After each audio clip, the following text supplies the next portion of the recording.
12, 12 through 16, I'm sorry, 12 through 15, we had to state the excluded values, which we did odd. So number 13, what is the excluded value? 1 and negative 1, that is correct. 15, what's the excluded values? Negative 8 and 3. Does anybody need to see 13 or 15? 13, 13, you have x squared plus 1 on the bottom, right? So that's all I really need to look at. I really don't have to look at the top part. I'm just going to focus on the x squared minus 1. Remember, this is a difference of squares.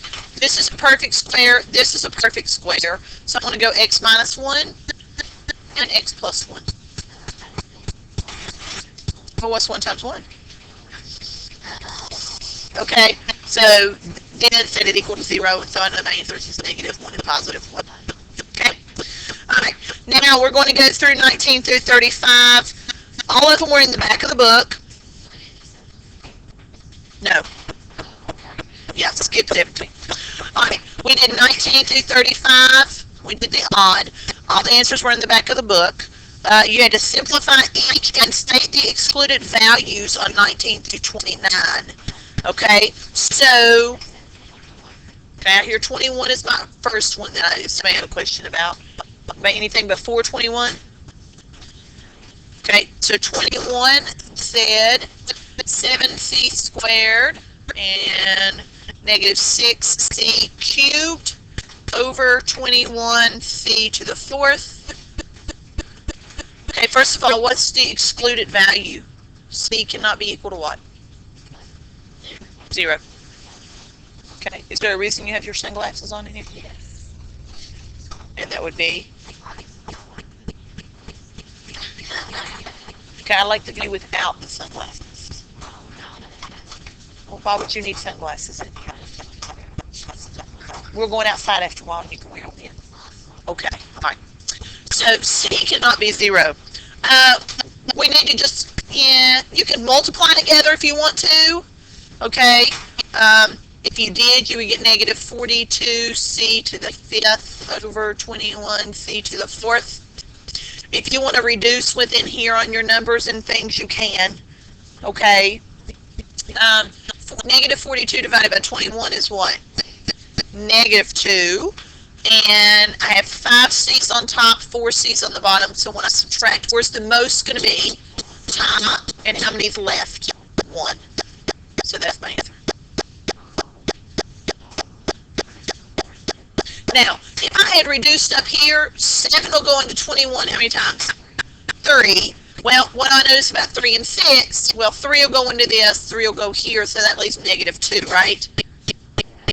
Everybody see what I did?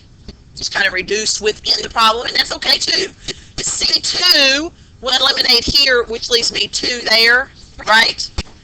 So everybody see that one? C2, C squared, and C to the 4th. Those cancel out and leave me with C squared.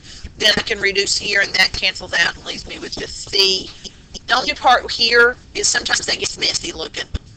Okay, so just be careful if you do it. It can be done. Just be as neat as possible when you're reducing that way. Okay, remember, a power, when you're multiplying powers, you add the exponents. Okay, when it's a power to a power, you multiply. Okay? Alright, next question I heard was 27, I think.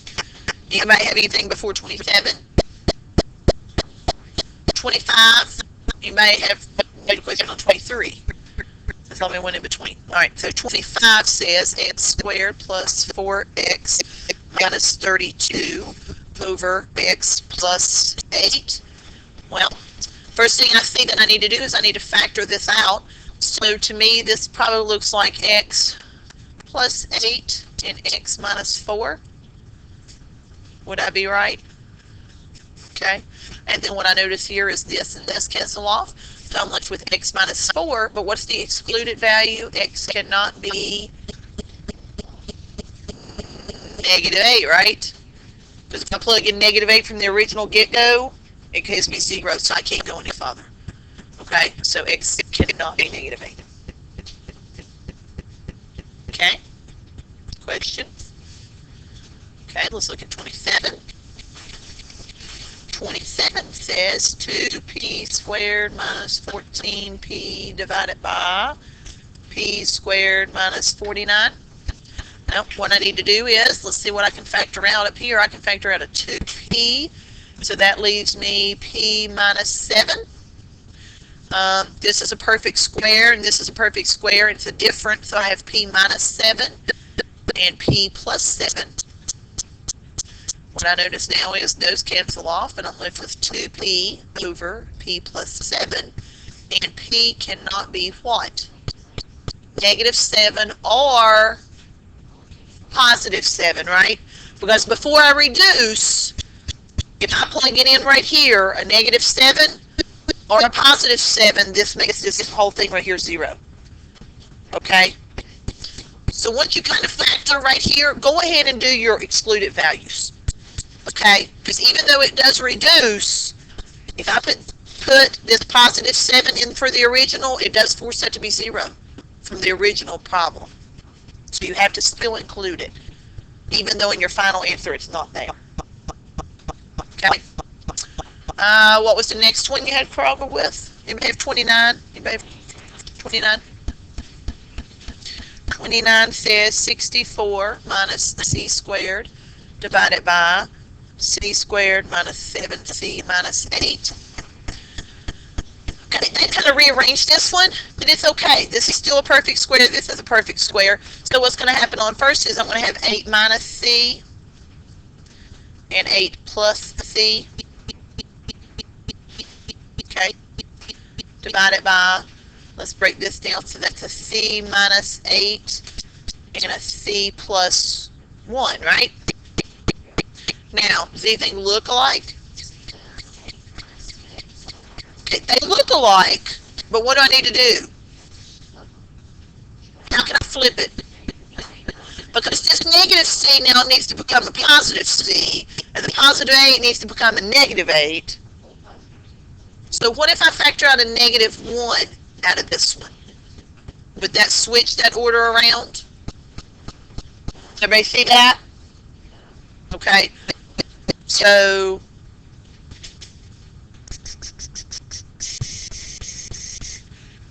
I need to pull that one out too. Wait, that one's going to be, yep, sorry. Oh, that's going to be minus 2, sorry. Ignore that. Okay, because I pulled out the negative 1, I got to pull that out of both sets. Okay. Because multiply back in our head, negative 1 times c gives me my negative c, and negative 1 times negative 8 gives me my positive 8, right? But I need to really switch that one too, so that'll kind of look alike. So negative 1 times negative c is positive c, and negative 1 times negative 8 is positive 8. Okay? So go ahead and pull that out. Then I have this. And now what? Those cancel off. Now, in the final, I'm okay if you want to multiply that back together. So this would actually look like positive c plus 8 if I multiply this back. Okay? And c plus 1. Now, what's my excluded values? Positive 8, negative 1. Okay? Yes. Because, okay, now, originally, because we ended up having to factor this out, I could have pulled out a negative 1 up here in the beginning and said, okay, if I pull out a negative 1, that's basically going to change these things around and give me c squared minus 64. And I can force it to change around that way. Okay, for me to change these two things around and force c in front, because it's around this negative, I've got to pull out a negative 1. Okay, and so I could have done that. Now, but here's the thing. 64 was the first one, right? So what's 8 times 8? 64. Okay. Now, this one was the one following your subtract. So that's where your difference is going to be. I have a subtract c and I have a plus c. Okay. That still forces me to have c squared, but I have a negative c squared because of the subtract and the plus. Okay. So that's why that 8 comes first from the original cube. Okay, yes.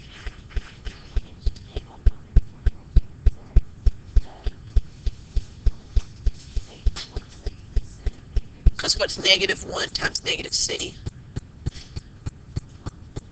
And what's negative 1 times negative 8?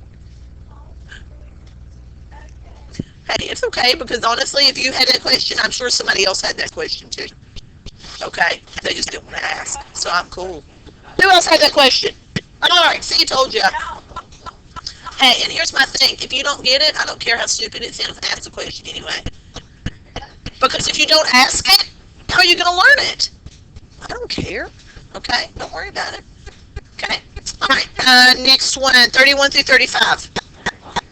Okay, I had a 31 first. Alright, so we said f of x, and my directions this time is to find the zeros.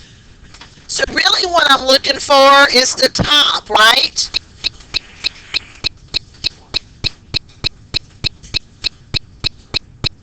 Alright, so, okay, let's factor down. So what am I going to get on top?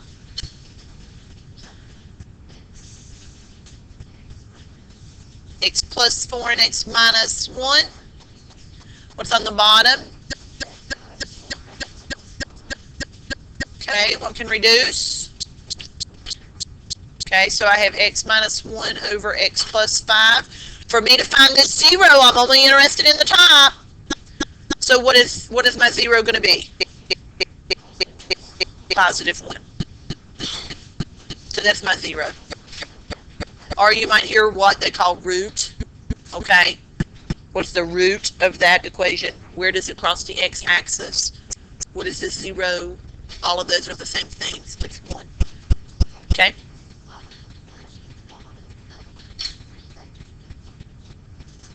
How did I get that, or where did I get that? Alright, so here, if I think of my x's, that's 20 and 9. They're both alike, so it tells me I'm going to have to add these two. So what two numbers get multiplied to give me 20? 1 times 20, 2 times 10, and 4 times 5, right? What adds together to give me 9? 4 and 5. So that's what my 4 and 5 are. Like this or this? Yeah. Yeah, you're seeing exactly what we're doing right here, and you're hearing everything that we're saying. Yeah.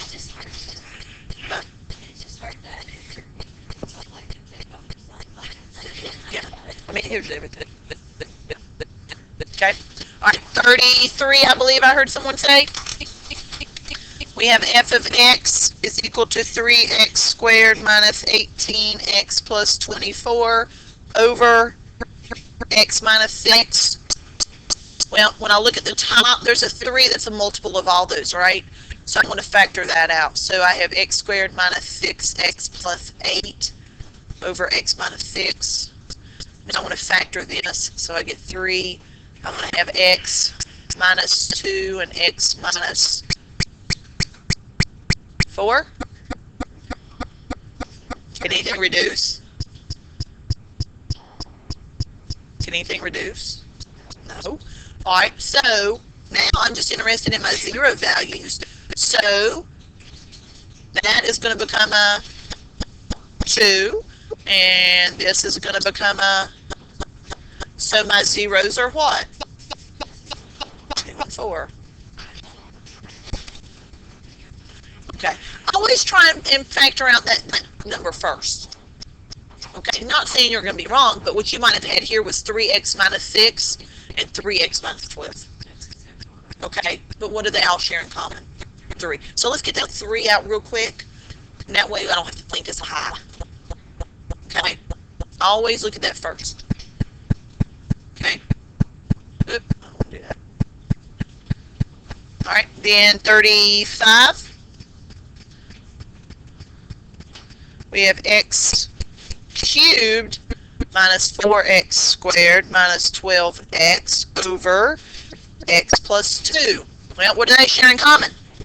Every one of them have an x, so I'm going to pull out an x first. So x, so that leaves me x squared minus 4x minus 12. I want to factor this part. So that's going to be x minus, no, x plus 2 and x minus 6 over x plus 2. Those cancel off. And so now my final answer is x and x minus 6. What can my zeros be? Positive 6 and a. What is that going to have to be 0? Okay. So there's my 2 zeros for that one. Okay. All right, any questions? All right, 11.4. Let me stop this, I'm sorry.